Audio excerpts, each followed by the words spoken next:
I've got my Ben and Jerry's. I've got Netflix pulled up on my computer. I'm ready to review episode 2, baby. Welcome back to the second episode of me reviewing Netflix's live-action Avatar. If you watched the first video, I really appreciate it. I appreciate you coming back. If you haven't seen the first video, check that one out first. There's a lot of stuff that I covered in that I'm going to try to sort of leave out of this one because it was a little bit longer than I had hoped and anticipated. However, before we get into this one, I did want to do something that I thought was a little bit interesting. I wanted to respond to some of the comments on that first video. We're just going to go through some of them and hop into this conversation that's happening. The first thing I wanted to respond to is this comment. That's the worst movie or show, whatever they call it. The 2010 version is less bad than this. I've seen a lot of people reacting this way online to this show. The movie is just objectively worse. It's as close to an objective opinion as you can get. There are a lot of criticisms to be made about this show, and the directors, the production team, the writers, the cast didn't get everything right, but you can tell how much love, for the most part, they are putting into this show. There are a lot of things that don't really translate into live action, and there are some big changes that they made, but to say that that sacrilegious movie is even close, that's just not right. I thought that this was kind of the closest to how I feel about the show. Chromare1 said, I thought the show was good. Of course it wasn't a one-to-one and was missing some important character development issues, but I genuinely thought it was a good show and I'm looking forward to the next season. I'm also looking forward to the next season. I plan to watch this show throughout. I wasn't expecting it to be one-to-one. 2 weeks out, I think, at this point from its release. Looking back on it, I'm not filled with hatred towards this show. It just happened, and I watched it, and I'll watch it again when the second season comes out. But I really feel like this was the comment that most closely resembled how I feel. Please tell me it was a joke to say the movie was beloved. It was a joke to say the movie was beloved. Most attractive Avatar reviewer on this site. That's just true. Alright, with that being said, I appreciate all the comments that were left. I'm sorry I didn't respond to everyone right here, but thank you so much. I hope you'll comment on this video as well and let me know what your thoughts are. Without further ado, let's get into Netflix's Avatar Episode 2, Warriors.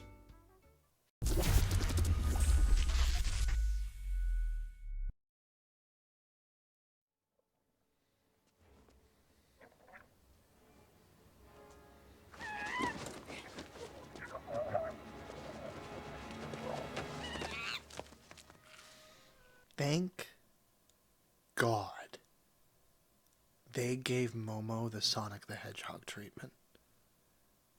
Do you guys remember what he looked like in the original trailer?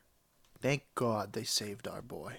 My dear Katara, this scroll has been passed down among the waterbenders of our tribe for generations. It contains everything. Guys, she's back. She's back. Hey, Gran.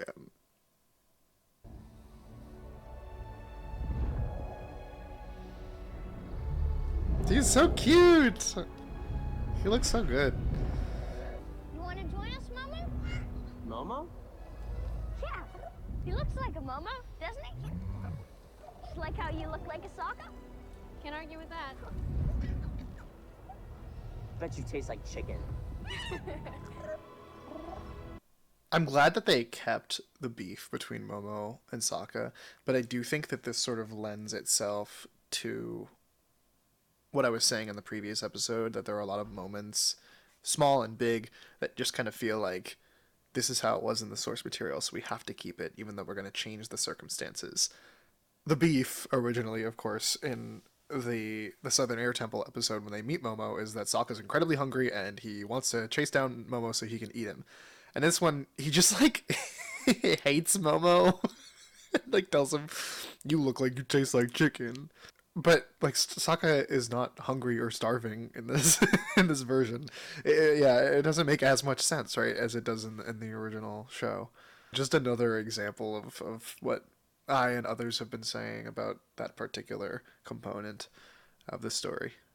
You want to ask a Fire Nation commander if they've seen the Avatar? If word gets out, everyone in the world will be looking for him. I could lose everything. Calm yourself, Prince Zuko. One thing you must learn is how to get what you want without divulging your true intentions. Something that I've kind of noticed more in my rewatching of it and other people have talked about, I think Iroh in the cartoons, thanks to Mako's voice acting of the character, comes off very authentically wise and very authentically sort of silly. The writers and the actors strike a great balance for the character. The writing for Netflix's Iroh, however, feels like very stereotypically wise. He kind of raises his eyebrow a lot, and he says lines like that. I don't know. I think Iroh and Zuko are probably the best part about this first season in terms of like main characters and their story arcs. But I think Iroh is such a beloved character that it's so important to get him right, but also kind of an impossible task. Check this out. Sokka, should you just go in there? A great example of the director just being satisfied with the line read and not having to go back. It's like the driest delivery of a line. And it is not the fault of these child actors. Like, it is the role of a director to guide them along this process. The consistency of the acting in this show is really, I think, all over the place. And I'm not saying that to be harsh on the actors. I think that you can see in this first season, from the start to the finish, their progression as actors in a lot of instances. But it just sticks out when it's not as good as it could be.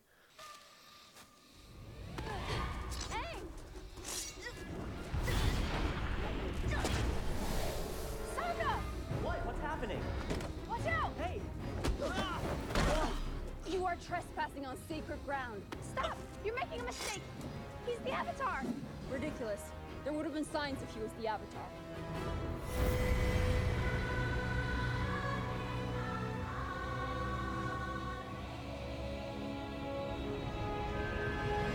The pacing and choreography of this scene is so awkward. It's hard to choreograph a scene where in the original show they kind of just like fall from the top of the screen, but like the Kyoshi warriors just, they don't carry as much weight in this opening sequence for them as I had hoped for. It doesn't really translate well, and I don't think that's a live action problem. I think it's just choreography and the pacing. It kind of feels like slow. They're not really quickly captured in a display of skill. I don't know. It's just a little weird for me. I think that might be a sign. 君の虜になってしまえばきっとこの Hey, Sugi. If I can learn to be the Avatar, maybe I could bring a place I knew. A world where people were happier back. God, man.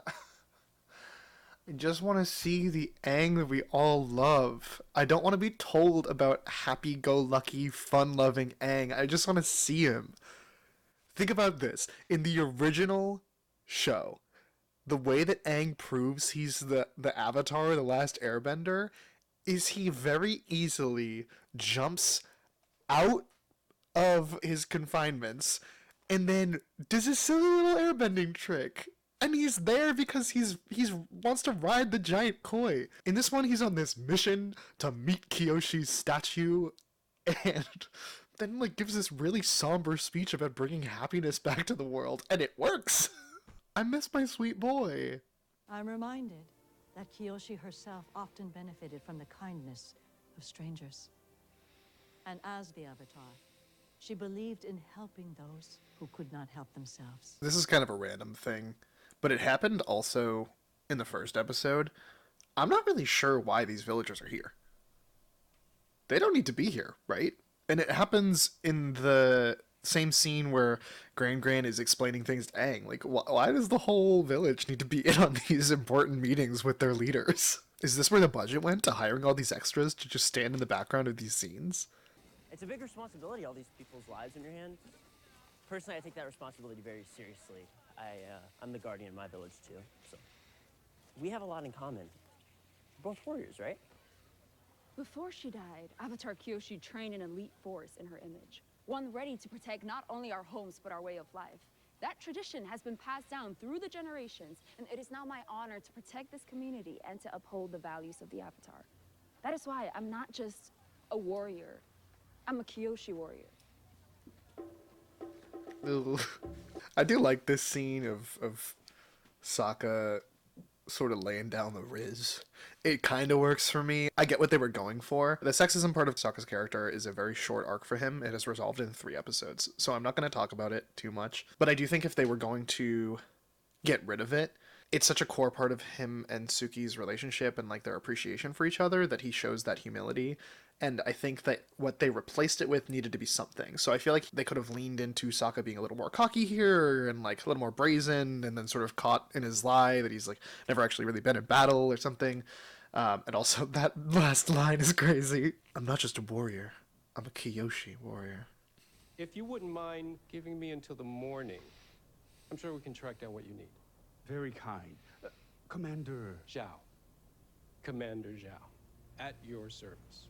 Zhao might be one of the best changes overall in this first season. And I didn't feel like that at first, and I think in order to feel that way, you sort of have to see like the entire character arc that they try to take him on, because it is different from the original. In the source material, Zhao is there when Zuko's face is burned. I think I'll talk more about it as we watch Zhao's character arc unfold, but I do just want to say off the bat, I really like the change that they make him sort of this like methodical, conniving character that isn't as brutal or cruel for the most part, and sort of peel off those layers as he goes along. He's not just like a mustache twirling villain as much as he is in the original. I think it's a good change. It also makes me wonder how public the terms of Zuko's banishment are. Do people know that he is banished until he can find the Avatar? Do they just know him as the banished prince? I don't know if that's answered in the original show either, but just a thought that is occurring to me now for the first time, which is why I love doing stuff like this, because you get to revisit this world and come up with questions you haven't seen. You know, you should be practicing too. The Avatar needs to master all 4 elements. True. Maybe later. Avoiding practice doesn't mean you'll avoid the responsibility. I know.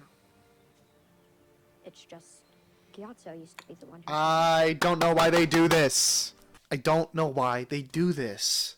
Everyone's saying post this show that they think that they're going to do some sort of time skip and that Aang will have spent more time learning waterbending in the North Pole by season 2, and he's going to do that off camera. And it makes sense to have him do that, to fully master waterbending off screen. Fine, whatever. They're accounting for the fact that this is a real human being that is going to grow up, and his voice is going to change. It already has since the filming of this. Fine. But to have Aang just express zero interest in waterbending throughout the entire season is one of the worst changes in the show. It doesn't make any sense. And this is almost the last time that they even talk about him waterbending. They head to the North Pole for different reasons, and I'm going to get into it later in the episode. But it's really frustrating to me that this happens. And they don't even really revisit him not wanting to do it because Gyatso's the last person who taught him. They could have taken the opportunity to further his and Katara's friendship by letting her be the first person teaching him this stuff. But I don't know. They just don't do anything with this. I don't know why they include this at all. Is it really just to write off the fact that he's not going to waterbend this entire first season? Why? It's book 1, water. Why? Are you really an airbender?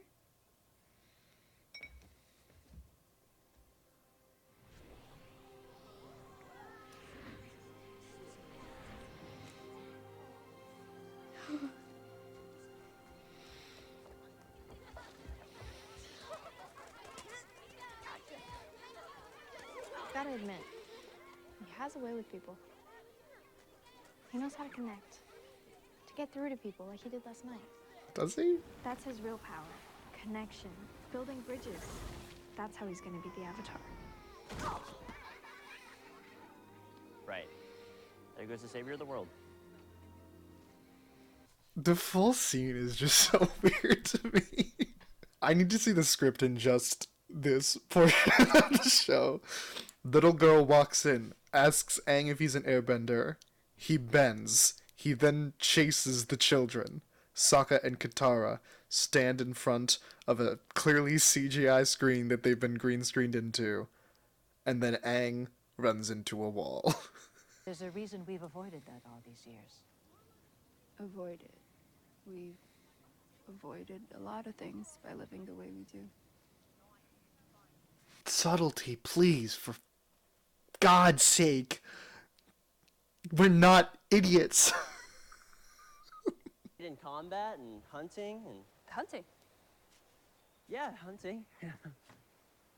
For tiger whales. Yeah, that's it. Dangerous. Tiger whales. Ferociously deadly tiger whales. I could run you through the basics if you want. Love it. This is good. Lean into it, though. Let's stay here. That was pretty good. That was pretty good. Us Southern Water Tribe warriors are known more for our hand-to-hand fighting and She just poses up. It's so uncomfortable. There had to be a better way to do it. There had to be a way to make Suki seem like not a freak. I know that she's like apparently never met a boy before in this version, but come on, man. The second he pops out his hand, she just grabs him and flips him over. Awesome. Oh, you caught me off guard. I'm gonna go now. Perfect. But instead she just posts up.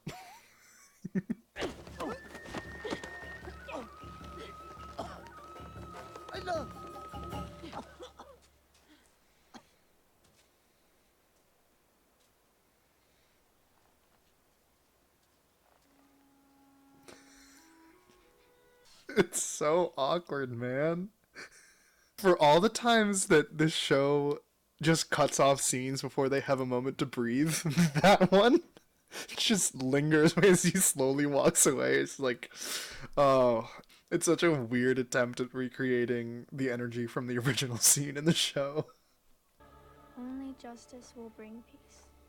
Nice little nod to Kyoshi's scene with Aang in Book 3 on the Lion Turtle. I like that. Good stuff. Zhao's boat. It's gone. Zhao? He heard something about a flying cow near Kyoshi Island, so he set sail at dawn. Here comes fucking Jeff. Oh, Zhao? Oh yeah, he's outie.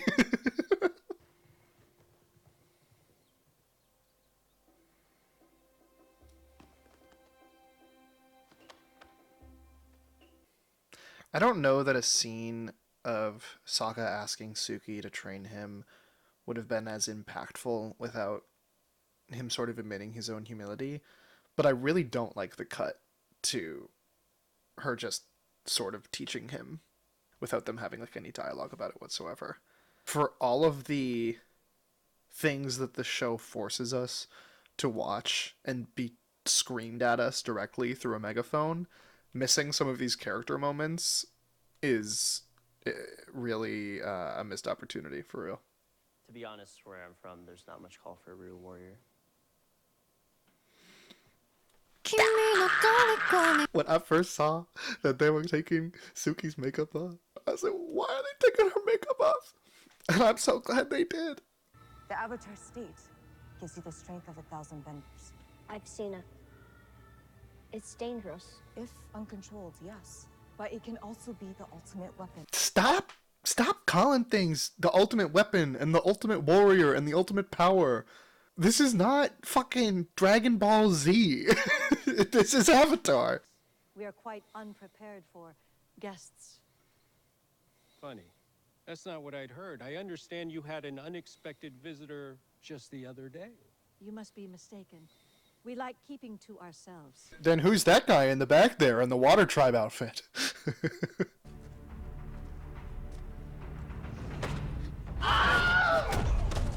Damn, Suki's mom is strong as hell! And I will show you what will happen if you fail. Tragedy awaits the North, and unless you do something about it, another race of benders will be wiped out just as the air nomads were.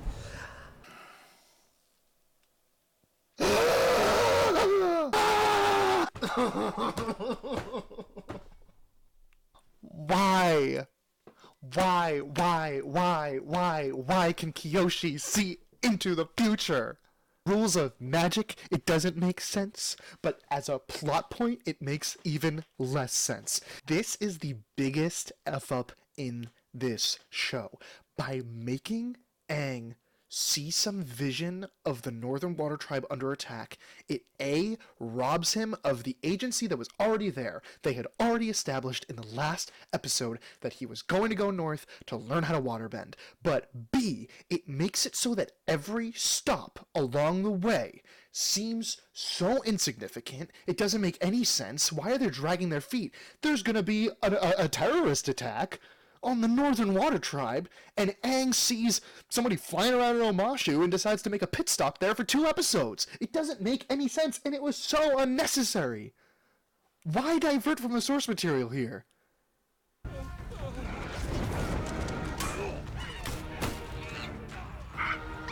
Let's go! Let's fucking go, Momo! This is where the show is at its best, I really think. I think the fighting choreography and the action is some of the best that this show has to offer. And I really like the move that Suki and Sokka do there. It's just, I have to give it props there. And when the bending looks good, which it does often enough, it makes it even better.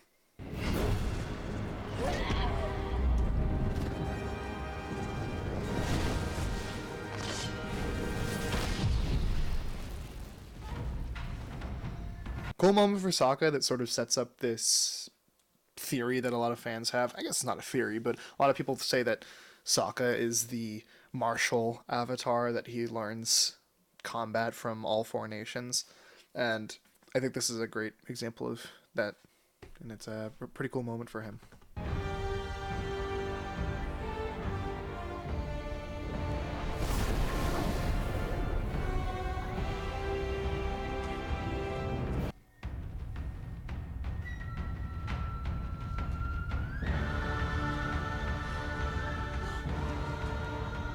Damn, Katara, you are fast as hell.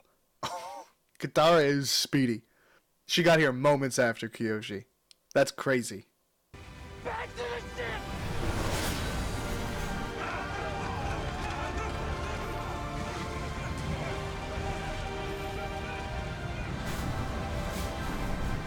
I do wonder 2 things. One, after that long monologue about how the Avatar has to be a ruthless warrior and none of this will be easy, while Kyoshi's in control, not really sure why she lets Zhao and his team go.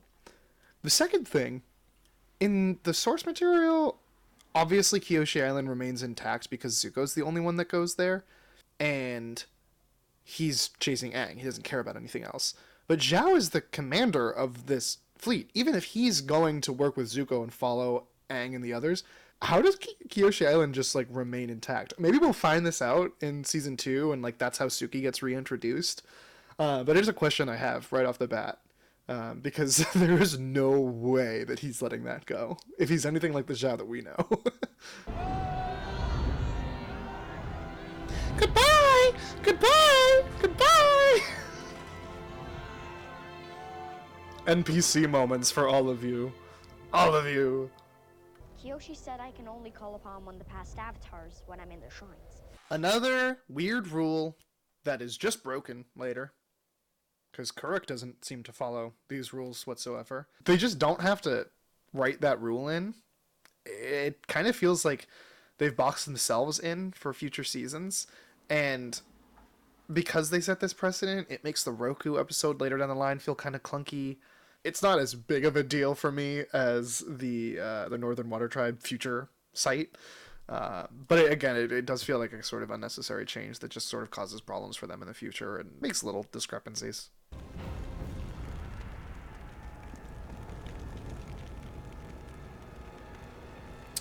Whew! They give us Suki and Ozai this episode. Wow! That was episode 2, Warriors, the second episode of Netflix's Avatar. Not the worst in the season, but certainly not one of my favorites. I have very similar feelings watching it this time than I did the first time. It kind of was making me a little nervous, coming off the first episode, which I wasn't stoked about, but I was willing to give the first episode some leeway because everything was sort of falling into place. The second episode had the task of adapting some important character moments and characters that are going to be with us for the rest of the season and the series as a whole. All in all, like, a fine episode. The Kyoshi thing at the end drives me absolutely crazy, but not the worst, certainly not the best. Let me know what you thought of the episode down in the comments below. Don't forget to subscribe, like, please leave a comment, and I hope that I'll see you in the next one. Thanks, everyone. Have a great day, great night.